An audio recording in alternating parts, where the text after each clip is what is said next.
foreign terrorist organizations is we will treat you like we have treated Al-Qaeda.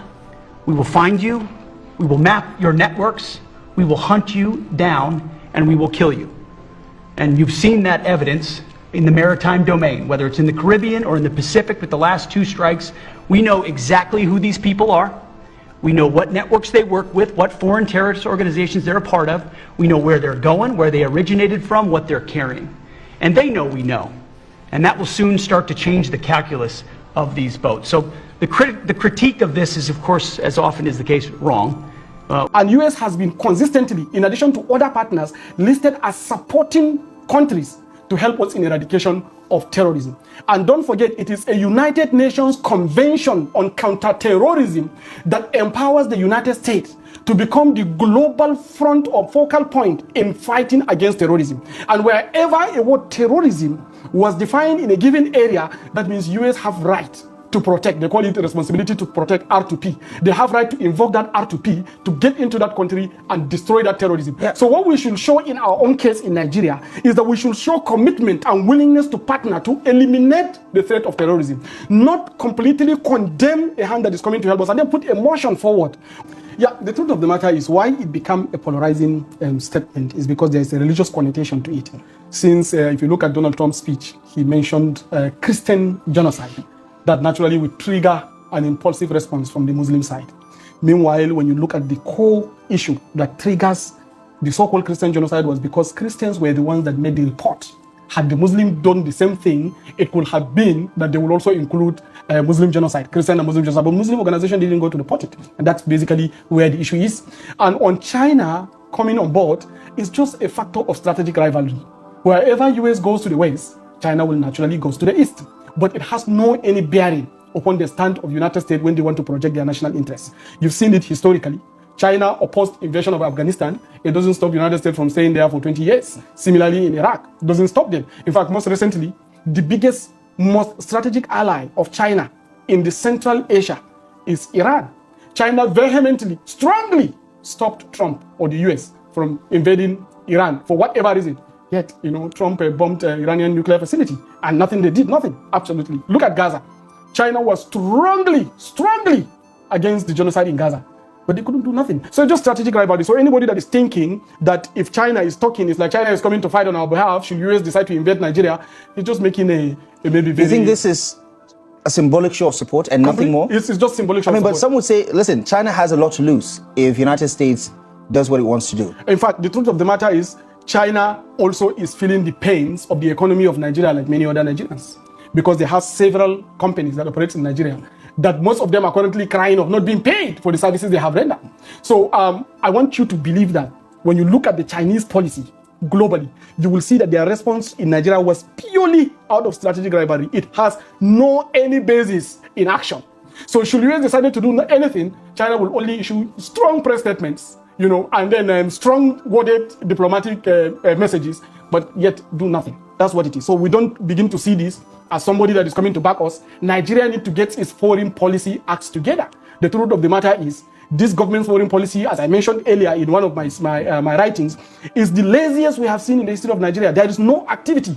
And any country that you don't send foreign representation in form of ambassadors, it's like you are rebuting them. It's like you don't recognize their sovereignty. And if we had an ambassador in the United States, things would have turned out differently. It would have been turned out because this issue didn't start now. It started building up since February 2025. The US delegation, like from the Congress, came to Nigeria 3 times to investigate and make findings. They were in many places in Plateau and Benue. Although I saw some people are saying that they didn't go to Zamfara, but the people that invited them were the people of Benue and Plateau. Why didn't the Zamfara people and the Sokoto people and the Katsina people also go and invite them? They didn't do that. So they came on fact-finding mission. You don't have a foreign representation in that country. You don't have any intelligence to understand that this is actually what is likely going to happen. You now start a fire brigade approach after we have already been listed as a CPC, country of particular concern. So that you are just reactionary because you are supposed to proactively respond to this and prevent the listing in the first place. The fact that we are listed as CPC means that they have already built. We're recommended. Case. I don't think they've finalized the process yet. Yes, in fact, the process was there. They sat today. They will sit tomorrow. They will sit next tomorrow. It's likely that by Friday they could pass. You think it's a foregone conclusion? It's a foregone conclusion. But what do you make about the merit of the argument? Because you hear from ECOWAS, you hear from the National Assembly, you hear the federal government's response, you hear from the Chief of Defense Staff who say, listen, we have a security challenge. We do not have a genocide to deal with in this particular country. Why do you think this tag of genocide continues to stir such emotional reaction from people? Because Nigerians are divided between those who believe there's a genocide and those who categorically think it's an overstatement to say there's a genocide. The truth of the matter is, the US president did not specifically mention genocide in his words. He said existential threat, that the Christians have existential threat in Nigeria. So we need to understand this word itself. But other people who are parroting the Ted Cruz's, all the other lawmakers. Cruz have to do this because in addition to the bill that he is pushing, which he wants to garner support, he also wants to consolidate his Christian evangelical support base at home. So it's purely political. So we don't interpret what they are doing from the real action. So, and we have a security issue in Nigeria, and it started since 2009. Did we solve this problem? Did people stop dying? Don't we need American support? Don't we need international support? Don't we need Chinese? Don't we need Russians? Don't we need international support? We do need, because ourselves you cannot solve this problem. And Nigeria, especially Nigerian military, most of the senior leadership are trained in the US. Like especially the current service chiefs, they are all US trained. So they only know how to operate in the area of tactical and strategic operations with US weaponry. So should we build a resenting diplomatic row between Nigeria and the US, and they decide to sanction us and refuse giving us these weapons, how do you think we will find the banditry? So what I'm saying is, it is very important for us not to be emotive and impulsive. We have to be very pragmatic and realistic. We have to accept the fact that killings is happening, and that we have to accept the fact that we need help, and that we have to redirect the new attention of the US towards the bandits and the terrorists that are killing our people. That's what we should do. Not to categorically condemn them and say that the US is trying to come and invade the country and start killing us. That is not the case. Another thing again is that the US did not categorically say they are coming to invade. They say that this option is on the table. And in diplomatic relationship, if you become very irresponsible and unreasonable, you push your interest based on emotion. That's when you're actually attracting war. But this intervention, tone is very important, isn't it? Yes. The way President Trump said it, the way Pete Hegseth, the Secretary of the Defense Department, or Department of War, as they call it now, said it. It didn't look like Nigeria's government was factored into the conversation. It's unsolicited intervention. And the big question is Nigeria not a sovereign nation? Can another nation just offer help unsolicited? No. Nigeria has consistently sought for United States help. In fact, in 2014, Nigerian opposition party, then the APC, were in the White House seeking for the same help on the same Christian genocide as a fallout of the Chibok girls. This is established.